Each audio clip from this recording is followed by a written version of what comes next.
لبیک کہنے والی پہلی جماعت 10,000 مومنین کی. کتنے ہوں گے؟ 10,000. جس وقت کہ فرزند زہرا خانہ کعبہ کی پشت سے اپنی پشت لگا کر بیٹھا ہوا ہوگا اس کی دیوار سے، سامنے حضرت عباس کا علم نصب ہوگا. بڑی حسرت تھی میری کہ میں کربلا میں عباس کی جنگ کا انداز دیکھتا. یہ میری حسرتیں ہی رہ گئیں. لیکن عزیزو، یہ حسرتیں نکل آئیں گی جب زہرا کا لال خانہ کعبہ سے باہر آئے. اور حسرتیں یہ ہے کہ اچھا، ایک حسرت یہ بھی تھی، ساری فضیلتیں میرے مولا عباس کو ملی، اگر ایک امامت مل جاتی تو کیا برائی تھی. اللہ جو ہے وہ ہماری حسرتوں کو کعبے تک لے جائے گا، اس لیے کہ جو کعبے سے آنے والا ہے اس کے بازوؤں کے اندر علی کے ساتھ ساتھ عباس کا زور شجاعت بھی ہوگا، عباس کا علم بھی ہوگا، عباس کی ہیبت بھی ہوگی، عباس کا کردار بھی ہوگا، عباس جیسا علم بھی ہوگا. صلوات پر محمد میری اس بات کو یہ نہ کہنا کہ عباس جیسا علم ہوگا، یہ تو تمام علوم کے مالک ہے. میرے دوستوں اور عزیزوں، اگر عباس کا علم ان کے علم سے کم ہوتا، ان کے علم سے کم ہوتا، انسان سمجھ نہیں پاتا. جیسی بات جناب عباس اور جناب زینب کی آتی ہے، انسان جو ہے وہ نہ معلوم کیسی کیسی بد شکل بنا لیتا ہے. انسان سمجھ ہی نہیں پایا کہ یہ وہ ہیں. چوتھے امام کا جملہ ہے، انتی عالمہ تو غیر معلمہ، کیونکہ آپ بغیر کسی پڑھائے ہوئے کے عالمہ ہیں. بغیر پڑھایا ہوا عالم وہی ہوتا ہے کہ جو وہاں سے علم لے کر آیا ہو. بات ذہن میں آئی تو وہ فوراً پیش کرتے ہیں کہ امام کی عظمت یہ ہے کہ شہزادی جناب زینب سلام اللہ علیہ نے جلتے ہوئے خیموں کے درمیان یہ سوال کر لیا، میرے لال ہم ان خیموں میں جل کر مر جائیں یا جان بچا لیں.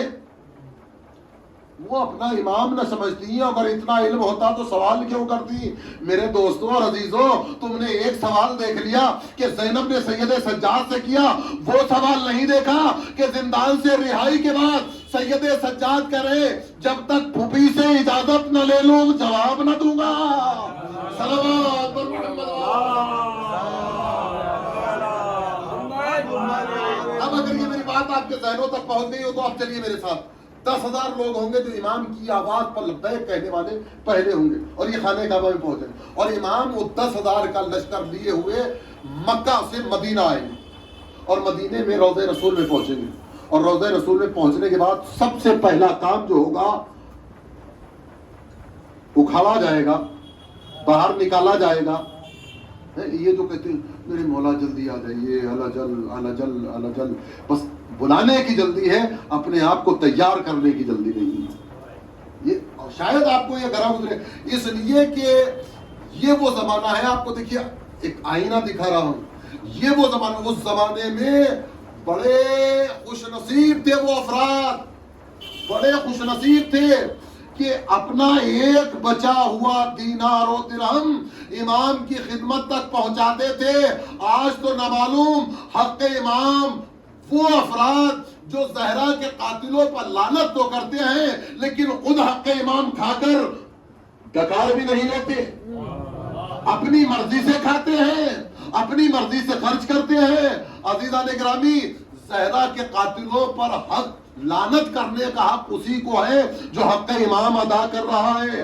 اور ادا کرنے کا مطلب یہ نہیں کہ میں نے خون سے نکالا تو میں ہی اس پہ جو ہے وہ اجازت منگاؤں گا اور میں ہی جو ہے اس کو نہیں. جو شرائط ہیں اجازے کے اس کے طریقے پر عمل کیجئے گا. یہ میں نے آپ کو ایک شرعی مسئلہ بنا دیا، شاید آپ کو جو ہے وہ گھرا بھی گزر سکتا ہے. ایک سلامات دیجیے لیکن میں کیا کروں، اپنی مرضی سے منگا رہے ہیں، اپنی مرضی سے.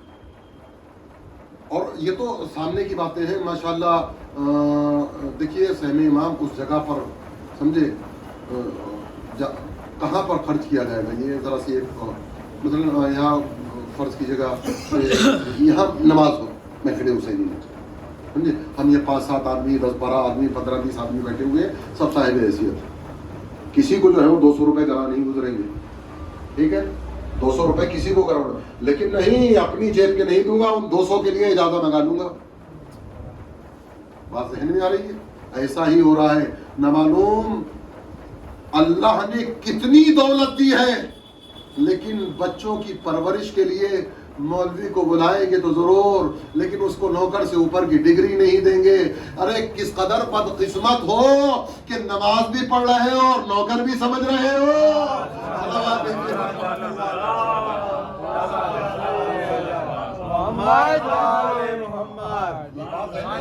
وہ 10,000 کا لشکر امام کی آواز پر پہلے لبیک کہنے والا جب روضہ رسول میں میرا مولا پہنچے گا اور ان ظالموں کو، ان غاصبوں کو ان کی قبروں سے اکھاڑا جائے گا، تو ان کو اکھاڑنے کے بعد اسی جگہ پر ایک درخت ہوگا، وہ درخت قرمے کا ہوگا جو سوکھ چکا ہوگا۔ امام کریں گے یہ کہ ان نجس لوگوں کو اس قرمے کے درخت پر لٹکائیں گے۔ کمال یہ ہوگا کہ جیسے ان ملونوں کو لٹکایا جائے گا وہ درخت ہرا بھرا ہو جائے گا۔ کبھی بھی کوئی ایسی چیز دیکھ کر خوش نہ ہو جانا کہ بہت ہری بھری ہے، کبھی بھی ایسے خوش نہ ہو جانا جب تک کہ اس پہ افلا یتدبرون القرآن، قرآن میں تدبر کرو، غور و فکر کرو۔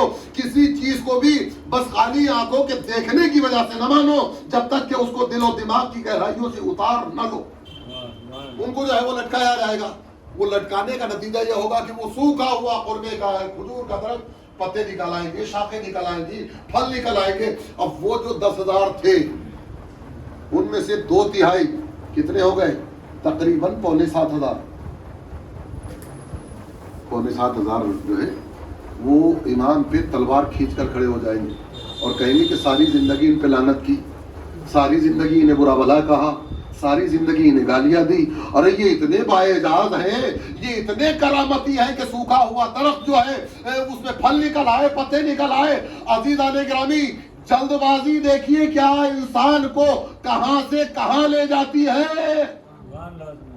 ان لوگوں نے فی الحال یہ دیکھا کہ سوکھا ہوا درخت ہرا بھرا ہو گیا، لیکن وہ جو 3,000 کے قریب ادھر کھڑے ہوئے ہیں کم یا زیادہ، وہ اسی اطمینان سے کھڑے ہیں، اس لیے کہ جس وقت مولائے کائنات کے گلے میں رسی باندھی جا رہی تھی اور مولا کو کھینچا جا رہا تھا تو ابو ذر سلمان سے کہتے ہیں کہ سلمان کیا تم بھی کچھ نہ بولو گے؟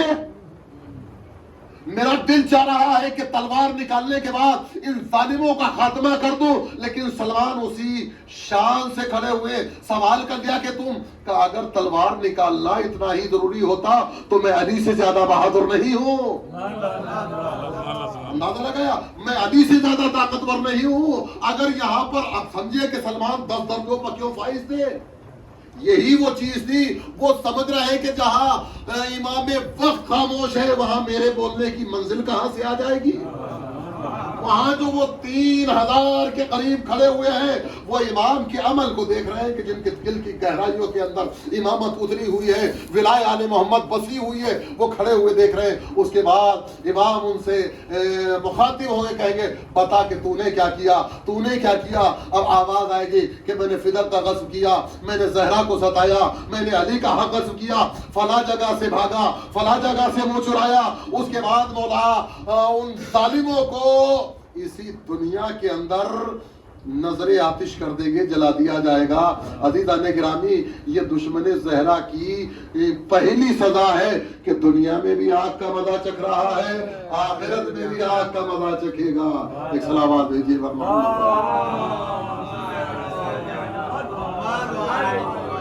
ایک چھوٹا سا واقعہ اور اس کے بعد بات تمام کیے دیتا ہوں۔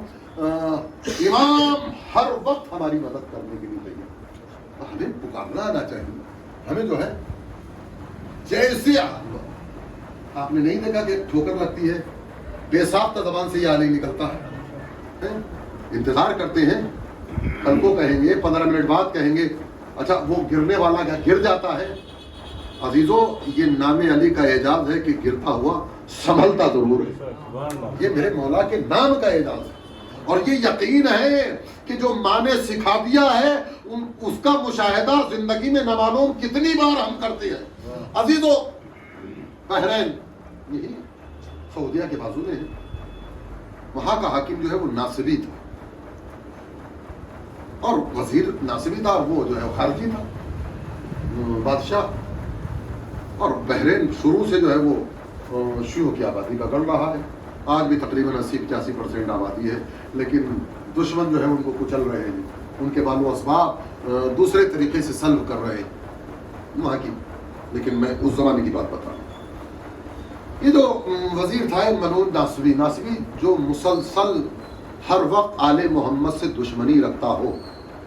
ناصبی کے اپوزٹ میں جو ہے وہ متقی آتا ہے, مومن آتا ہے, جو مسلسل آل محمد کے دشمنوں سے بیزار رہے.